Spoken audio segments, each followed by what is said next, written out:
warahmatullahi wabarakatuh.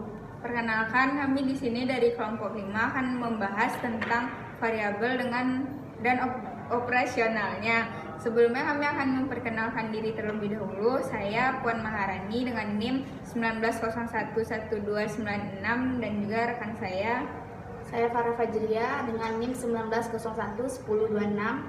Saya Almainiwati dengan NIM 19011217.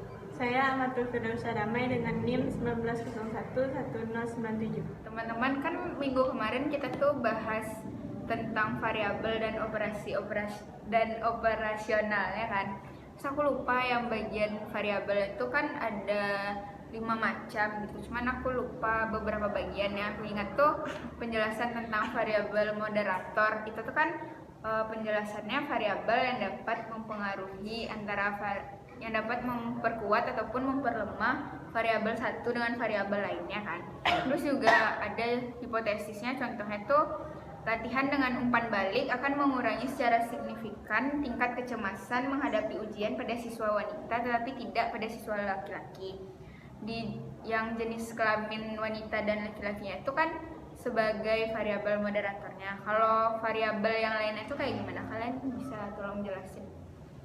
Kalau yang udah tahu, yang pertama itu ada variabel tergantung atau variabel terikat. Variabel terikat itu adalah variabel yang efeknya yang dinilai karena dipengaruhi oleh variabel lain gitu.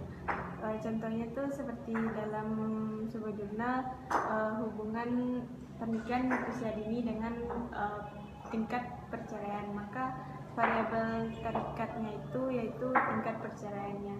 Dan yang kedua ada variabel bebas. Variabel bebas itu adalah variabel yang mempengaruhi variabel terikat. Contohnya tuh kayak di dalam sebuah hipotesis, semakin tinggi tingkat pendidikan akan cenderung diikuti dengan semakin rendahnya sikap proporsional. Maka variabel bebasnya adalah semakin tinggi tingkat pendidikannya. Terus yang lainnya gimana? Kalau Maya ada variabel kendali. Kalau variabel kendali itu variabel bebas yang semulanya dibiarkan bervariasi, tapi kini dibatasi sehingga variasinya minimal atau hilang sama sekali. Kalau satu variabel selalu berkaitan dan dipengaruhi oleh banyak variabel bebas. Tapi variabel-variabel yang mempengaruhi variabel tergantung dalam satu penelitian tidak semuanya perlu dan dapat diperhatikan oleh peneliti. Seperti contohnya ada hipotesis yang berbunyi eksposi yang lama terhadap film kekerasan akan meningkatkan agresivitas pada anak lelaki usia 6-8 tahun. Tapi hal tersebut tidak terjadi pada anak wanita yang berusia yang sama. Maka di sini usia itu merupakan variabel kendali. Kalau dalam contoh tersebut, peneliti memiliki alasan yang kuat untuk mengatakan bahwa faktor usia itu ikut berperan dalam menentukan tingkat agresivitas. Ya, itu. Selanjutnya, Satu lagi ada variabel antara. Variabel antara atau intervening variabel ini satu faktor yang secara teoretik berpengaruh terhadap fenomena yang diamatinya. Akan tetapi variabel ini tidak dapat dilihat, diukur maupun dimanipulasikan, sehingga pengaruhnya terhadap fenomena yang bersangkutan harus disimpulkan dari efek variabel bebas dan variabel moderator.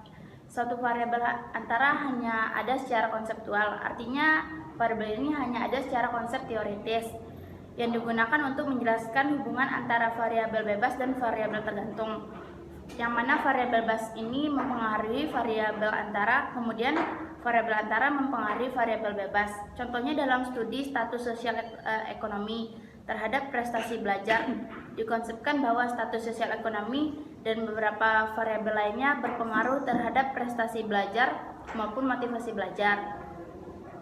Berarti variabel tuh ada 5 macam. Terus tiap variabel tuh sebenarnya penting kan, punya tujuannya masing-masing buat nentuin hipotesis yang kita pakai ya kan. Iya, dia juga saling berhubungan gitu. Sekian video diskusi dari kami. Apabila ada kesalahan dan kekurangan mohon dimaafkan. Assalamualaikum warahmatullahi wabarakatuh.